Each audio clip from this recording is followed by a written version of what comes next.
Hello everyone, welcome back to our channel. আজকে আমি explain করব 2021 সালে রিলিজ হওয়া সাইকোলজিক্যাল থ্রিলার মুভি কই জানে না। একজন লেখক যে তার প্রকাশকের সাথে কিছু সমস্যার কারণে অন্য একটি শহরে চলে যান, যেখানে তিনি সুহানা নামের একটি মেয়ের সাথে সম্পর্কে জড়ান। কিন্তু সেখানে তিনি তারই লেখা একটি সিরিয়াল কিলার ক্যারেক্টার জারান খানের উপন্যাসের চরিত্র উন্মোচন করেন, যে কিনা উপন্যাস অনুসারে কবিরের পথে আসা লোকজনকে হত্যা করে। অন্যদিকে সুহানা সিজোফ্রেনিয়া নামক একটি মানসিক সমস্যায় ভুগছে, আর সে হসপিটাল থেকে পলাতক। তাই পুলিশ সুহানাকে সহ কবিরকেও সন্দেহ করে এসব হত্যাকাণ্ডে। কিন্তু কে আসলে জারান খান হয়ে সবাইকে হত্যা করছে সেটা জানবো একটু পরেই। মুভির শুরুতে একটিবার দেখতে পাই সেখানে দুটি মেয়ের কাছে টিকিট না থাকায় তাদের বারের ভেতর ঢুকতে দেওয়া হচ্ছিল না। সেখানে ভিকি নামের একজন ড্রাগ ডিলার ছিল, আর পুলিশ সেদিন ভিকিকে ধরার প্ল্যান করেছিল, তাই ওর উপর নজর রাখছিল।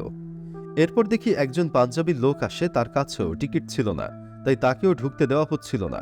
কিন্তু লোকটা অন্য একটি দরজা দিয়ে ৬,০০০ রুপি ঘুষ দিয়ে ভিতরে ঢুকে পড়ে। এরপর সেখানে একটি ডান্স পারফরমেন্স হয়, আর এটা শেষে যে মেয়েটা পারফরমেন্স করছিল সেই মেয়েটার সাথে সেলফি নিতে এসে বাজেভাবে টাচ করে, আর মেয়েটাও এতে বিব্রত হয়। তখন সেখানে সেই পাঞ্জাবি লোকটা এসে ভিকিকে একটি ছোট রুমে নিয়ে যেয়ে মারতে থাকে। ভিকির কাছে একটি ইলেকট্রিক শক দেওয়ার ছোট্ট যন্ত্র ছিল, সেটা দিয়ে ভিকিকে শক দিয়ে মেরে ফেলে পাঞ্জাবি লোকটি। এরপর দেখি পাঞ্জাবি লোকটি আর কেউ নয় বরং মুভির মেইন ক্যারেক্টার কবির। কবির ভিকিকে মেরে তার নকল চুল সহ যাবতীয় সবকিছু খুলে তার আসল চেহারায় চলে আসে। পরের দৃশ্যে কবির সেখান থেকে বের হয়ে আসে, আর পুলিশ তাকে জিজ্ঞাসাবাদের জন্য থামায়।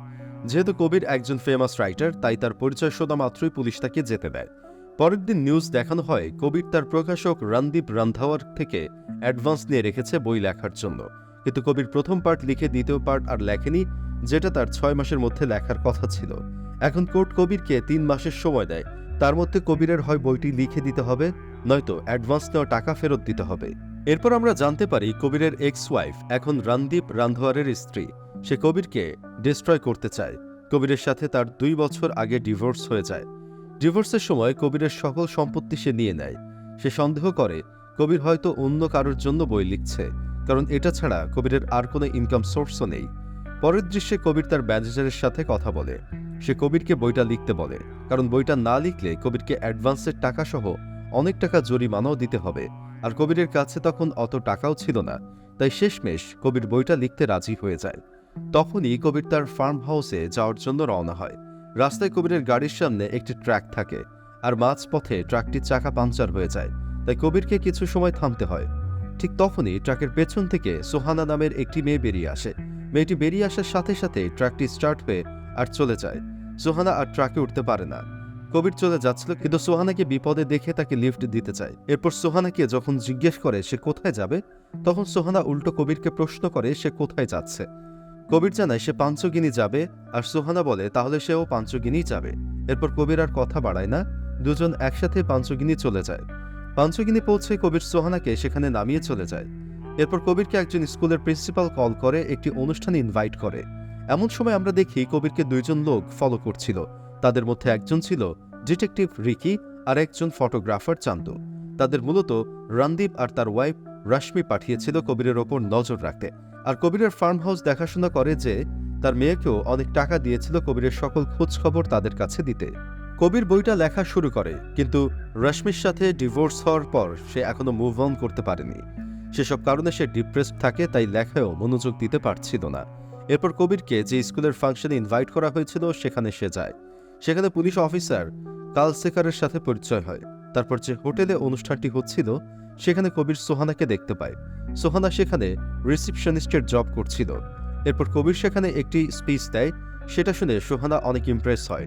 স্পিচ দেওয়ার পর রিকি কবিরকে অনেক প্রশ্ন করতে থাকে, এমন কিছু প্রশ্ন যেগুলো শুনে কবির রাগ হয়ে যাচ্ছিল। তখন পুলিশ রিকিকে সেখান থেকে চলে যেতে বলে। পরের দিন কবির একটি ক্যাফেতে যায়, সেখানেও তার সোহানার সাথে দেখা হয়ে যায়। সোহানা তাকে মজা করে বলে কবির তাকে ফলো করছে। তখন কবির জানায় সে গত ১৬ বছর ধরে এখানে আসে। এরপর তাদের মধ্যে অনেক কথা হয়। সোহানা জানায় সে ক্লাইম্বিং করতে চায়, আর তারপর তারা প্ল্যান করে বের হয়ে পড়ে ক্লাইম্বিং এর জন্য। এরপর দুজন নিজেদের মধ্যে অনেক সুন্দর টাইম স্পেন্ড করে। এরপর একদিন রিকি ও চান্দু লুকিয়ে কবিরের বাসায় যায়। সেখানে যেয়ে রাশ্মির কাছে কল করে। রাশ্মির কথা অনুযায়ী রিকি একটি গোপন স্টোর রুম খুঁজে পায়। রুমের তালা ভেঙে রিকি ভেতরে যায়। সেখানে অনেক খোঁজার পর একটি ল্যাপটপ পায়। তারপর রাশমিকার বলা পাসওয়ার্ড দিয়ে লক খোলার চেষ্টা করে, কিন্তু কোনো পাসওয়ার্ড দিয়ে লক খুলছিল না। তারপর রিকি নিজেই আশেপাশে দেখে আইডিয়া করে একটি পাসওয়ার্ড বসায়, আর সেটা দিয়ে আনলক হয়ে যায়। তখন রিকি বুঝতে পারে কবির নাম পরিবর্তন করে জারান খান নামে বই লিখছে। রিকি ল্যাপটপ আনলক হওয়ার কথা রাশমিকে জানায় না। তারপর ল্যাপটপ থেকে সকল ইনফরমেশন পেন ড্রাইভে নিয়ে সেখান থেকে চলে যায়। কবির আর সোহানা টাইম স্পেন্ড করছিল, এমন সময় রিকি ও চান্দু সেখানে যায়। তারপর কবিরকে বলে সে জেনে গেছে কবির নিজেই জারান খান, আর সে অন্যের জন্য বই লিখছে। রাশমি তাকে 10 লাখের অফার দিয়েছে কবিরকে এক্সপোজ করার জন্য, কিন্তু কবির যদি তাকে 20 লাখ টাকা দেয় তাহলে সে সবকিছু গোপন রাখবে। এরপর কবির সোহানাকে সবকিছু খুলে বলে, আর সোহানা কবিরকে অ্যাডভাইস দেয় রিকি এক্সপোজ করার আগেই কবির নিজেই যেন সবাইকে বলে দেয় যে সেই জারান খান। এতে করে তারই লাভ হবে, কারণ জারান খান বইটি অনেক খ্যাতি পায়। কিন্তু কবির এমনটা করতে রাজি হয় না, কারণ এটা তার সাথে হওয়া রণদীপের এগ্রিমেন্টের বিপরীত হয়। তারপরও কবির এই বিষয় ভেবে দেখে। তার পরের দিন কবির রিকিকে ডাকে আর বলে তাদের কাছে একটি প্ল্যান আছে। সেটা হচ্ছে তারা প্রেস কনফারেন্সে বলে দিবে রিকি হচ্ছে জারান খানের ঘোস্ট রাইটার। এতে রিকি টাকাও পাবে, আবার ফেমাসও হবে। কিন্তু রিকি সরাসরি এই প্রস্তাব ফিরিয়ে দেয় আর তাদের কাছে টাকা চায়। তখন কবিরের রাগ হয়ে যায় আর দুজনের মধ্যে ঝগড়া হয়। রিকি কবিরকে থ্রেট দিয়ে চলে যায়। পরের দৃশ্যে রিকি নিজের গাড়িতে করে কোথাও যাচ্ছিল। হঠাৎ তার গাড়ি থেমে যায়, আর সে গাড়ি থেকে বের হয়ে আশেপাশে দেখে। তখন সে বুঝতে পারে আশেপাশে কেউ আছে। তখন রিকি অনেক ভয় পেয়ে যায় আর তাড়াতাড়ি করে তার গাড়ি ঠিক করতে থাকে। তখনই কেউ একজন পিছন থেকে এসে রিকির চোখের মধ্যে স্ক্রু ঢুকিয়ে তাকে হত্যা করে। পরের দিন সকালে পুলিশ সেখানে এসে ইনভেস্টিগেশন শুরু করে। এরপর পুলিশ যায় কবিরের বাড়ি, কারণ রিকি কিছুদিন আগেই পুলিশের কাছে আগাম কমপ্লেন করে এসেছিল কবিরের নামে। তাই প্রথম সন্দেহটা পুলিশ কবিরকেই করে। পুলিশ কবিরকে জিজ্ঞেস করে গত রাতে কবির কোথায় ছিল। তখন সোহানা পুলিশকে বলে গত রাতে কবির তার সাথে ছিল। সেদিন রাতে সোহানা যায় চান্দুর ফটোগ্রাফি স্টুডিওতে। সেখানে যে সোহানা দেখে কেউ একজন চান্দুকে খুন করছে। তারপর লোকটি সোহানার কাছে এসে বলে যদি সোহানা এই ব্যাপারে কাউকে কিছু বলে তাহলে সে সোহানা ও কবির দুইজনকেই মেরে ফেলবে। তখন সোহানা সেখানেই জ্ঞান হারায়। জ্ঞান ফেরার সাথে সাথে সোহানা তার হোটেলে ফিরে যায়, আর সেখানে তার কবিরের সাথে দেখা হয়। সোহানারও সন্দেহ হয় কবিরের ওপর, হয়তো কবিরই ওদের দুইজনকে মেরেছে। এরপর সোহানা ও কবির কবিরের বাড়িতে যায়, যেখানে পুলিশ আগে থেকেই ছিল। পুলিশ ধরেই নিয়েছিল কবিরই রিকি ও চান্দুকে মেরেছে। তখন কবির পুলিশকে বলে ওরা দুইজন কবিরকে অনেক দিন ধরে ব্ল্যাকমেল করছিল, কিন্তু সে তাদের দুইজনকে মারেনি। শুধু তাকেই নয়, বরং আরও অনেককে তারা বিভিন্ন ফটো নিয়ে ব্ল্যাকমেল করছিল। পুলিশ চলে যাওয়ার পর কবির সোহানাকে জানায় সে সবাইকে বলে দিয়েছে যে সেই জারান খান আর ওই বইগুলো সেই লিখেছে। তখন সোহানা কবিরকে বিশ্বাস করে আর বুঝে যায় কবির এই খুনি জারান খান নয়। এরপর একদিন সকালে সোহানা একটি খারাপ স্বপ্ন দেখে ঘুম থেকে উঠে পড়ে। কবির জিজ্ঞেস করলে সোহানা কবিরকে তার ছোটবেলার একটি ঘটনা বলে। সোহানা বলে তার একটি ছোট বোন ছিল, আর তার বোনই তার বেস্ট ফ্রেন্ড ছিল। সোহানার বাবা ছিল অ্যালকোহলিক, যার কারণে তার বাবা প্রায়ই তার মাকে মারত।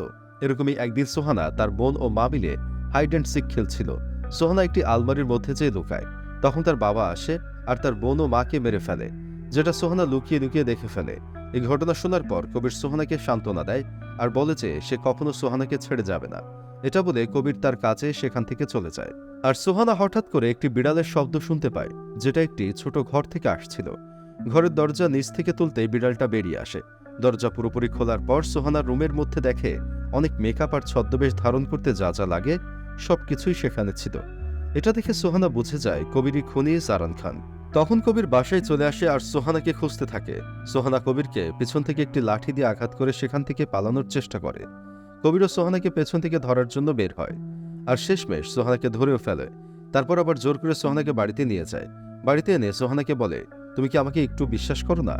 যখন চান্দুকে মারা হয়েছিল তখন কি তুমি আমাকে দেখেছিলে? সোহানা তখন বলে না, সে কবিরকে নয় বরং জারান খানকে দেখেছিল। কবির সোহানাকে বলে যে মেকআপ আর অন্য সব জিনিস সে দেখেছে সেগুলো তার নিজেরই। তার ছদ্মবেশ সাজতে ভালো লাগে। যখন সে ছদ্মবেশ নেয় তখন তার যে কোনো কাহিনী লিখতে সহজ হয়, আর এই পদ্ধতি সে তার বাবার কাছ থেকে শিখেছে। এসব শুনে সোহানাও কবিরকে পুরোপুরি বিশ্বাস করে দেয়। সোহানা যেহেতু জারান খানকে দেখেছে তাই সে কবিরের সাথে পুলিশের স্টেশনে যায় সবটা বলতে।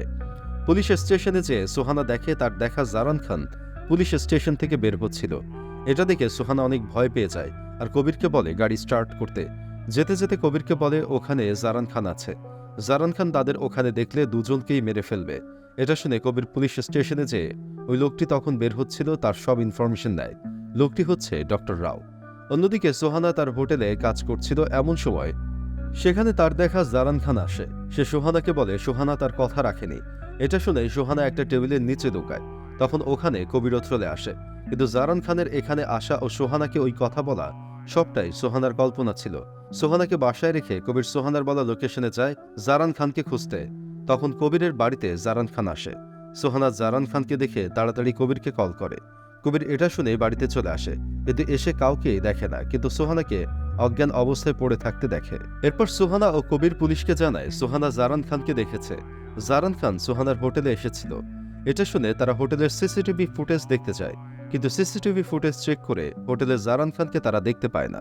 এদিকে কবিরের বাড়ির বাইরে অনেকগুলো পুলিশ পাহারায় ছিল। এমন সময় সেখানে কেউ একজন এসে পুলিশদের মারতে থাকে, আর তখন সেখানে পুলিশ কনস্টেবল চলে আসে, বলে খুনি এখানেই আছে।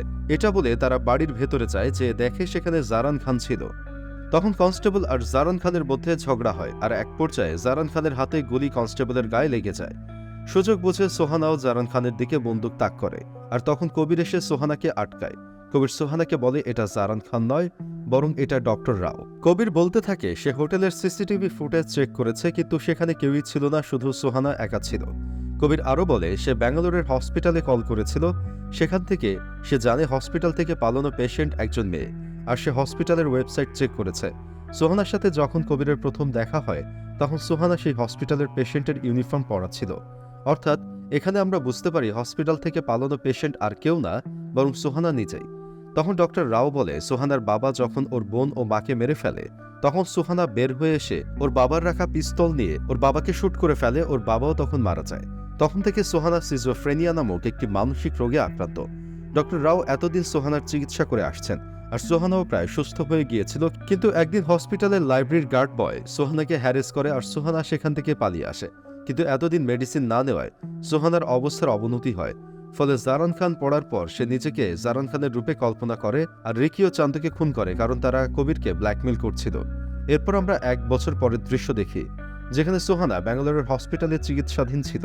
কবিরও রানদীপের জন্য বইয়ের 2য় পার্ট লিখে দেয়। কবির সোহানার জন্য ব্যাঙ্গালোর শিফট হয়, আর প্রতিদিন সোহানাকে হসপিটালে দেখতে যায়। ডক্টর রাও এবং পুলিশ অফিসার তাদের দেখে আলোচনা করেন। ডক্টর রাও অফিসারকে বলেন যে সোহানা ভালো হচ্ছে, তার মানসিক অবস্থার কারণে তার বিরুদ্ধে অভিযোগ প্রত্যাহার করা হয়েছিল, এবং আগামী সপ্তাহের মধ্যে কবির তাকে বাড়িতে নিয়ে যেতে পারবে। যাই হোক, অফিসার ডাক্তার রাওকে বলেন যে তার জন্য মামলাটি শেষ হয়নি, কারণ জারান খানের উপন্যাসগুলিতে হত্যাকাণ্ডগুলি বাস্তবে সংঘটিত হয়েছে, এবং তিনি নিশ্চিত যে কবিরই প্রকৃতপক্ষে জারান খান। একবার সোহানা মুক্তি পেলে সোহানা এবং কবির একটি বিপজ্জনক এবং শক্তিশালী জুটি হয়ে উঠতে পারে। যদিও ডক্টর রাও তাকে বলেন যে কবির কেবল একজন লেখক, তারপরে অফিসার আশ্বস্ত হয় না, এবং ডাক্তার রাওকে বলে চলে যায় যে তাদের আবার দেখা হবে। সে চলে যাওয়ার পর ডক্টর রাও কবির এবং সোহানার দিকে তাকিয়ে অফিসারের বলা কথাগুলো ভাবেন, আর এখানে মুভিটি সমাপ্ত হয়। তো আজকের এক্সপ্লেনেশন ভিডিওটি ভালো লাগলে লাইক, কমেন্ট অ্যান্ড শেয়ার করবেন, আর চ্যানেলে নতুন হলে অবশ্যই সাবস্ক্রাইব করবেন।